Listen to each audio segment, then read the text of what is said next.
இந்த மதிப்பை விவசாய பொருட்களுடைய மதிப்பை கூட்டுவதற்கு நம்ம பல்வேறு முயற்சி எடுக்கப்பட வேண்டிய ஒரு சூழ்நிலை இருக்கிறது.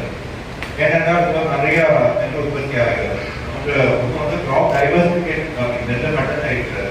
அப்போ வந்து கீழே வந்து பனங்கிழங்கு யூஸ் பண்ணக்கூடிய ஆளுங்களா இது வந்து பதம் தான் பேசுது, பனங்கிழங்கு தான் பேசுது. அப்போ அந்த பனங்கிழங்கு வந்து வேற பதம் ப்ராடக்ட்ஸோடையோ ஒரு ஆல்டர்னேட்டிவாக வரலாம் விழிப்புணர்வு ஏற்படுத்தணும்னா அது வந்து விவசாயிகளுக்கு அதிக வருமானம் வாங்கி கொடுக்கக்கூடிய ஒரு ஆப்பர்ச்சுனிட்டியா இருக்கு, ஒரு வாய்ப்பா இருக்கு.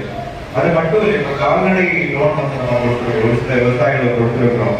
இந்த ஒருங்கிணைந்த பண்ணை கொட்டகைங்கிறது வந்து நம்ம மாவட்டத்துக்கு போதுமான அளவுக்கு நம்ம அதை வந்து பயன்படுத்த முடியாத ஒரு கஷ்டத்தை நீங்க மற்ற மாவட்டங்கள் தான் போனீங்க, தென்காசி, திருநெல்வேலி அதே மாதிரி தென் மாவட்டங்கள் போனீங்கன்னா ஒவ்வொரு விவசாயியும் வந்து இந்த பால் நெல் வச்சிருப்பாங்க, பேடி வச்சிருப்பாங்க.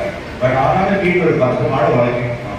அப்ப இந்த பேடியில் வரக்கூடிய இந்த பொருளை வந்து அந்த மாட்டுக்கு தீவிரமாக கொடுக்குறோம். அந்த ஒரு ஒருங்கிணைந்த ஒரு பண்ணை வந்து நிறைய விஷயம் நம்ம மாவட்டத்தில் இந்த ஒரு கன்செப்ட் வந்து இன்னும் நிறைய டேக்ஆஃப் இருக்கிறது.